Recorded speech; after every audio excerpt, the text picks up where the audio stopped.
El sol de Chiapas no calienta, quema, cae como plomo sobre la plaza del pueblo, sobre los techos de lámina, sobre las caras de piedra de la gente. El silencio es un personaje más en esta historia, un silencio que acusa, un silencio que condena. En el centro de la plaza, una familia, un hombre, una mujer, dos hijos. No miran a nadie. Sus ojos están fijos en el polvo que se levanta a sus pies. No hay un juez con toga, no hay un jurado, no hay abogados. El juez es el pueblo, el jurado es el miedo, y el veredicto ya fue escrito en el corazón de todos antes de que la primera palabra fuera pronunciada. Yo soy padre del Valle, y esto es Realidad México. La historia que les contaré hoy no es sobre un crimen, es sobre el juicio. Un juicio que no ocurrió en un tribunal, sino bajo el cielo abierto. Un juicio donde la única ley era el rumor y la única evidencia, el odio.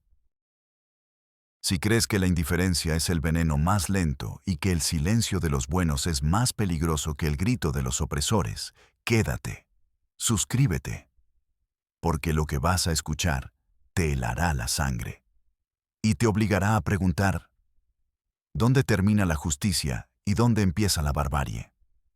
Pausa. Sonido de pasos sobre tierra seca. La historia llegó a oídos de Adrián. Adrián no era policía, ni abogado, ni periodista. Era un maestro rural, un hombre joven que creía que los libros podían construir puentes donde los hombres solo levantaban muros. Le llegó como un susurro. Una nota anónima deslizada bajo la puerta de su pequeña escuela de una sola aula. En San Juan del Silencio están matando a una familia en vida. Ayúdelos. San Juan del Silencio. El nombre ya era una advertencia. Un pueblo perdido en los pliegues de la sierra. Un lugar al que no llegaban los mapas, ni la ley, ni la piedad. Adrián sintió un nudo en el estómago. Un miedo frío, primitivo. Pero la imagen de sus alumnos, de sus pequeñas caras esperanzadas, lo empujó a actuar. ¿De qué servía enseñar a leer si no podía leer la injusticia en el aire? Guardó la nota. Al día siguiente, le dijo a sus alumnos que estaría ausente por unos días. Llenó una mochila con agua, algo de comida y un cuaderno en blanco. No sabía lo que iba a escribir en él. No podía imaginar que esas páginas se llenarían con la crónica de un infierno. El viaje fue largo.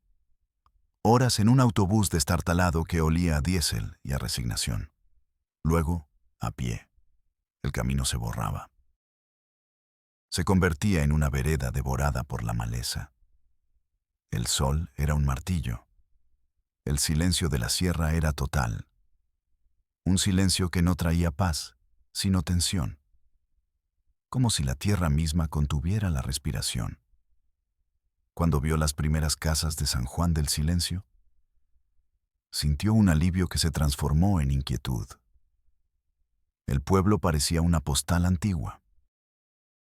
Casas de adobe, techos de teja roja, una pequeña iglesia con la pintura descarapelada, pero no había vida, no había niños jugando, no había mujeres barriendo las entradas, no había hombres conversando en la sombra, solo miradas, miradas que lo seguían desde detrás de las cortinas raídas, miradas que lo medían, que lo juzgaban. Adrián caminó hacia la plaza central. El corazón le latía con fuerza. Cada paso era un esfuerzo. El aire era pesado, espeso. Y entonces los vio. En el centro de la plaza, aislados por un círculo invisible de desprecio. La familia. El padre, Elías.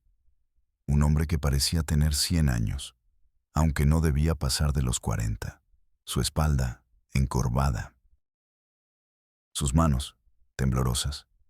Su mirada, vacía. La madre, Rosa, sentada en el suelo, abrazando sus propias rodillas. Se mecía lentamente, un movimiento casi imperceptible, como un animal herido esperando el final. La hija, Luna, tendría 16 años. Su rostro era una máscara de terror contenido. Tenía los puños cerrados con tanta fuerza que los nudillos estaban blancos. Miraba el suelo como si el mundo entero fuera un abismo a punto de tragarla. El hijo, Santiago, de unos 10 años, se escondía detrás de su hermana, aferrado a su vestido. Solo sus ojos asomaban, grandes, negros, llenos de una confusión que partía el alma. El pueblo entero estaba allí. No gritaban, no insultaban, solo miraban. Su silencio era un arma, un veneno que los estaba matando lentamente.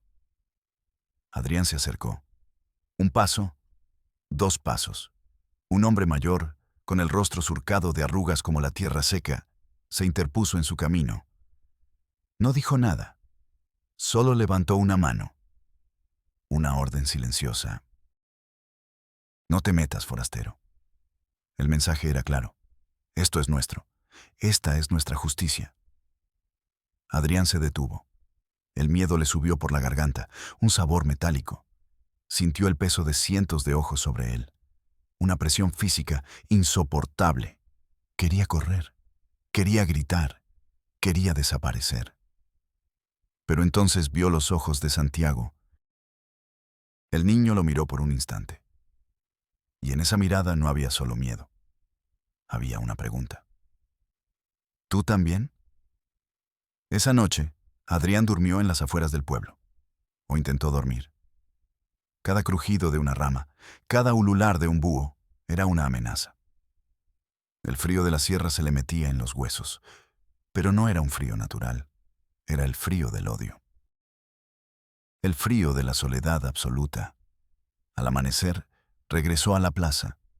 La escena era la misma, la familia en el centro, el pueblo vigilando. Pero algo había cambiado. Alguien había colocado un cartel frente a la familia. Letras toscas, pintadas con carbón. Incestuosos. La palabra colgaba en el aire. Sucia, pesada, definitiva. Adrián sintió una náusea violenta.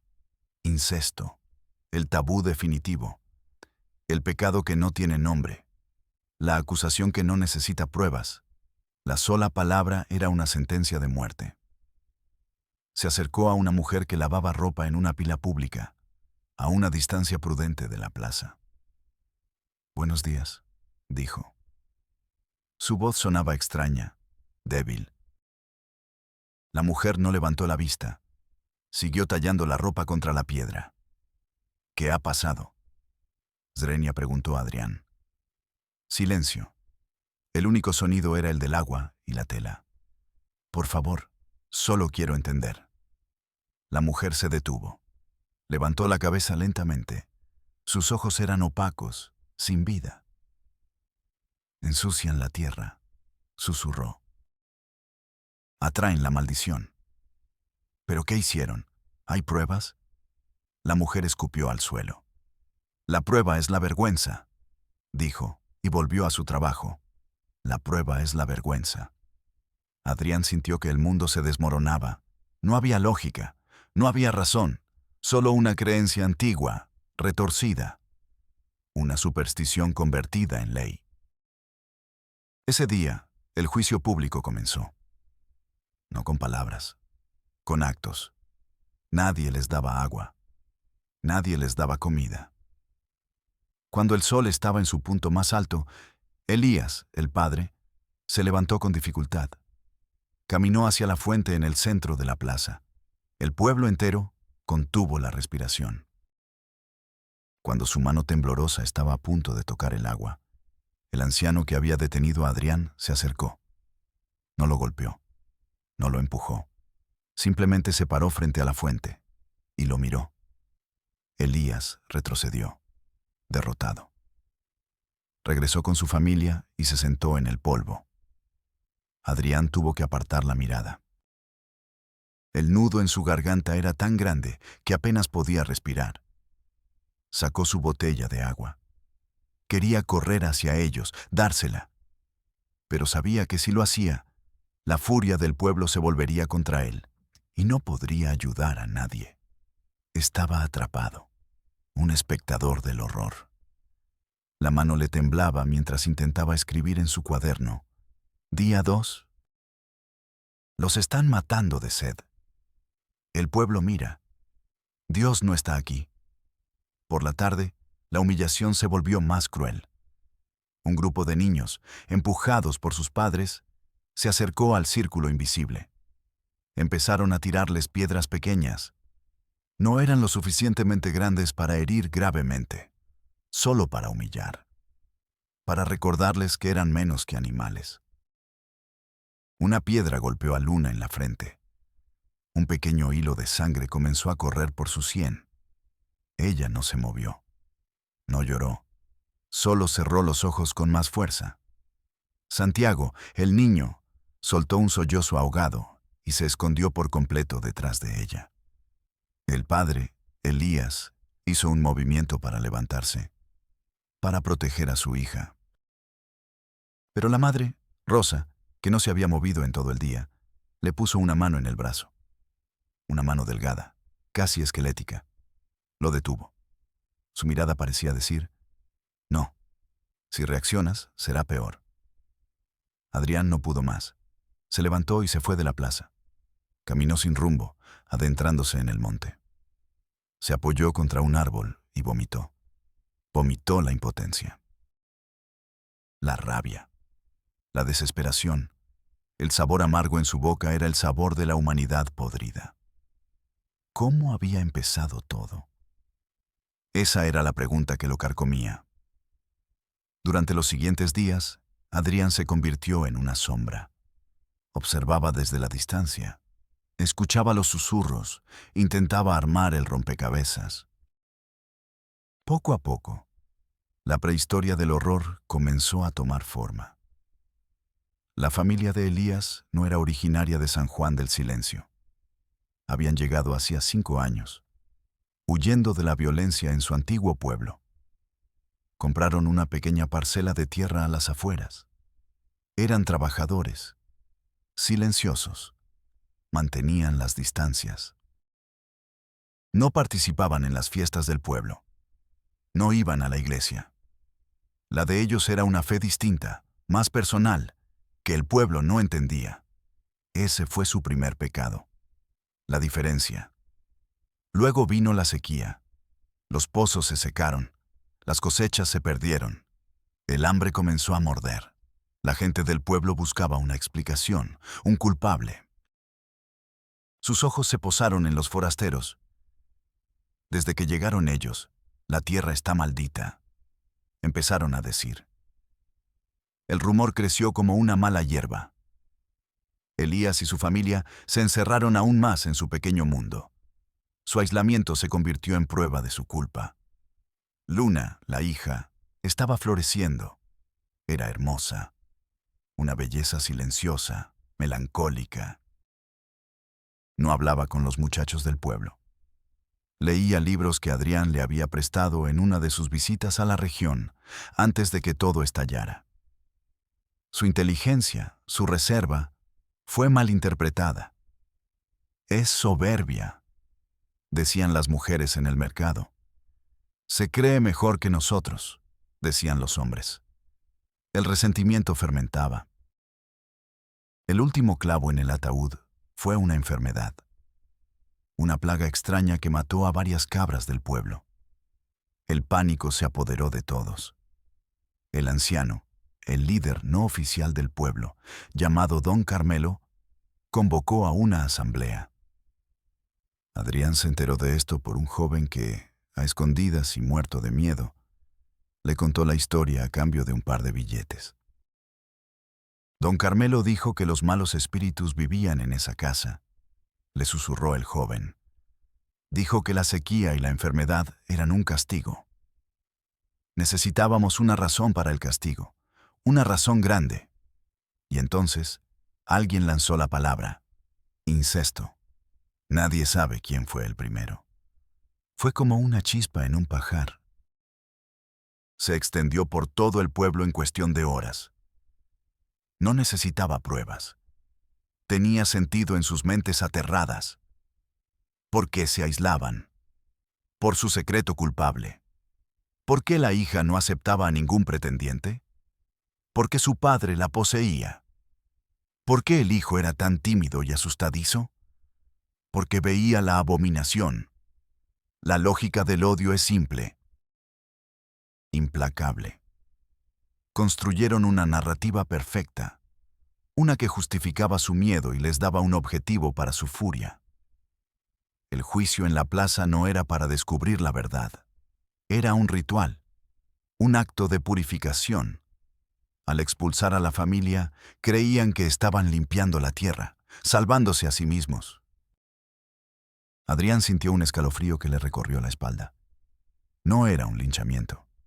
Era un sacrificio humano, lento, metódico, público. Con el cuaderno lleno de notas, con el horror grabado en la retina, Adrián supo que no podía hacer nada solo. Necesitaba ayuda. Necesitaba al sistema. Se despidió del pueblo en la oscuridad de la noche. La imagen de la familia, temblando de frío en medio de la plaza, lo perseguiría para siempre. Les dejó una bolsa con pan y agua cerca, en un lugar donde esperaba que la encontraran sin ser vistos. Un gesto pequeño, inútil, desesperado. El viaje de regreso fue una carrera contra el tiempo. Llegó a la ciudad más cercana, San Cristóbal de las Casas. Sudoroso, sucio, con la desesperación en los ojos. Su primera parada fue la oficina del Ministerio Público. Esperó 2 horas en una silla de plástico rota. El aire olía a papel viejo y a café rancio. Finalmente, un funcionario con el bigote manchado de café lo llamó. Su nombre era licenciado Benítez. Adrián habló rápido, con urgencia. Le contó todo: el pueblo, la plaza, la familia, el cartel, el hambre, la sed, las piedras. El licenciado Benítez escuchaba sin cambiar de expresión. Tamborileaba con los dedos sobre una pila de carpetas.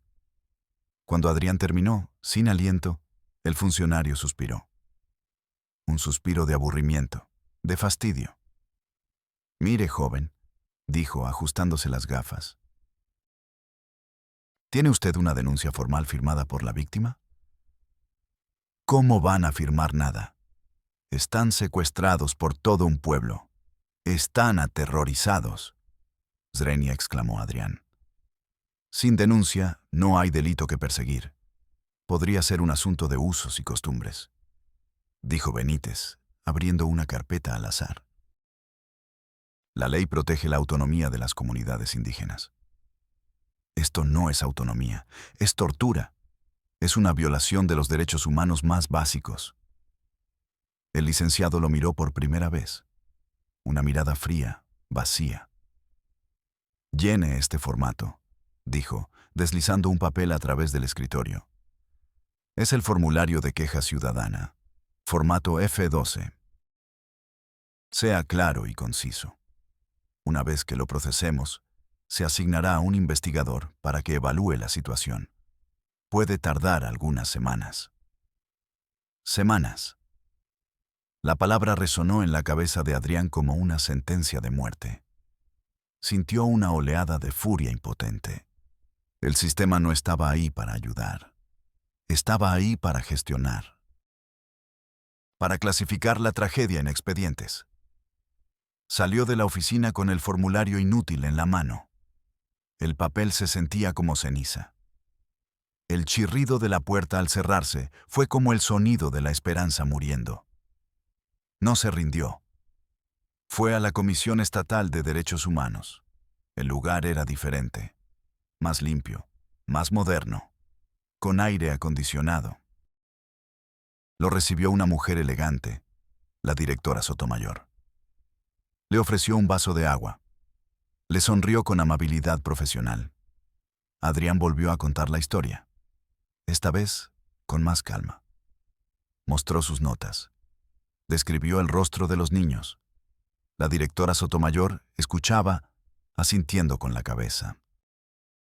Su rostro mostraba una perfecta expresión de preocupación ensayada. «Qué terrible, señor. ¿Su nombre es?»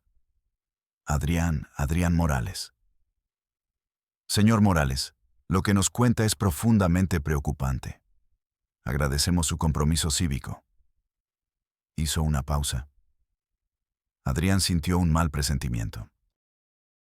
Sin embargo, continuó ella, el tema de las comunidades autónomas es espinoso. Nuestra intervención podría ser vista como una agresión a sus tradiciones. Podría exacerbar el conflicto. ¿Conflicto? No es un conflicto, es una masacre a cámara lenta. Una familia va a morir. Entiendo su pasión, dijo la directora. Su sonrisa no llegó a sus ojos. Lo que podemos hacer es iniciar un protocolo de mediación. Enviaremos a un antropólogo para que elabore un informe sobre la dinámica cultural de San Juan del Silencio. Es el primer paso.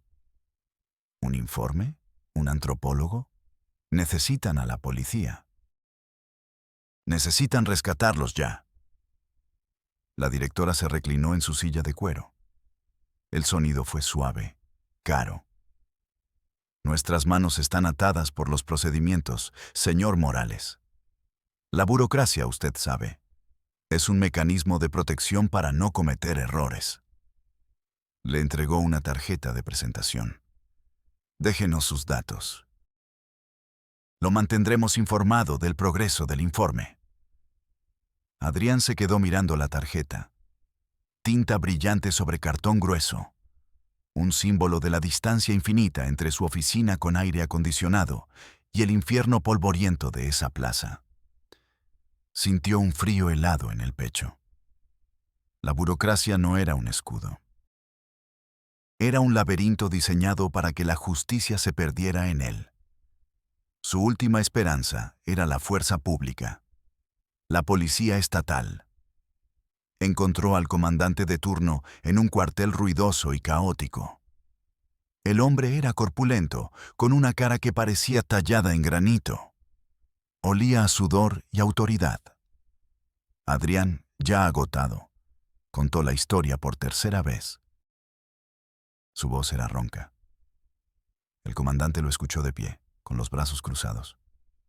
«A ver, muchacho», dijo cuando Adrián terminó. «¿Hubo disparos?» «No». «¿Cuchillos? ¿Machetes?» «No, es violencia». «¿Alguien muerto?» «Component placement», lo interrumpió el comandante. «Todavía no, pero...» «Entonces no hay crimen que perseguir», sentenció el comandante. «Yo me encargo de delincuentes, no de chismes de pueblo. Cuando alguien sangre de verdad o cuando haya un cuerpo, me llama. Mientras tanto, tengo cosas más importantes que hacer». Se dio la vuelta y empezó a gritarle órdenes a un subordinado. Había terminado. Adrián se quedó allí, en medio del caos del cuartel. El ruido de las radios, los teléfonos, las voces, se convirtió en un zumbido sordo. El sistema no había fallado. Había funcionado a la perfección. Cada puerta se había cerrado. Cada funcionario había cumplido su papel, el de desviar, el de aplazar, el de ignorar. La indiferencia era la política oficial. Salió a la calle. El sol de la ciudad le pareció tan cruel como el del pueblo. Se sentó en una banca, derrotado. El mundo seguía girando. La gente caminaba, reía, compraba. Y a unas horas de allí, una familia se estaba apagando en silencio, condenada por sus vecinos y abandonada por el Estado. Adrián lloró. Lloró de rabia, de impotencia, de soledad. Supo que estaba solo en esto. Pausa. Sonido de viento y grillos nocturnos. No sabemos exactamente cómo terminó. Adrián nunca regresó a San Juan del Silencio. La historia se pierde en el mismo silencio que la engendró. Algunos dicen que, desesperado, Adrián contactó a un grupo de activistas independientes, que fueron una noche, en secreto, y sacaron a la familia de allí, que los llevaron lejos, a otro estado, donde pudieron empezar de nuevo bajo otros nombres. Otros cuentan que la familia no aguantó, que una mañana la plaza amaneció vacía, que Elías, Rosa, Luna y Santiago simplemente se desvanecieron en la sierra, devorados por la noche y la desesperanza. Y hay una tercera versión, la más oscura, que el pueblo, al ver que su castigo no producía la catarsis deseada, decidió acelerar el final, y que una noche el silencio fue roto por gritos que nadie quiso oír. Lo único cierto es lo que Adrián vio después. Meses más tarde, una noticia perdida en las páginas interiores de un periódico local hablaba de un conflicto de tierras en San Juan del Silencio. La parcela que había pertenecido a la familia de Elías había sido repartida entre los miembros más influyentes de la comunidad. La tierra había sido purificada y ahora volvía a ser productiva. La plaza del pueblo hoy luce igual. El sol sigue quemando. Las casas de adobe siguen en pie. Los niños juegan donde una vez una familia fue sentenciada. Nadie habla de ello. El recuerdo fue enterrado junto con la dignidad de 4 seres humanos. La verdadera tragedia no es solo lo que ocurrió en esa plaza. Es el eco de las puertas cerrándose en las oficinas del poder. Es el suspiro aburrido del funcionario. Es la sonrisa profesional de la directora. Es la espalda del comandante. El verdadero monstruo no es solo la turba ignorante y asustada. Es el sistema diseñado para no ver, para no oír, para no actuar. Un sistema que convierte a ciudadanos desesperados en expedientes y a las tragedias humanas en informes que nadie leerá. La historia de la familia de Elías no está en ningún archivo oficial, pero está aquí, en el aire que respiramos. En la conciencia de un maestro rural que nunca volvió a ser el mismo. Y ahora, en la tuya. Soy Padre del Valle, y nos vemos en la próxima Realidad Mexico.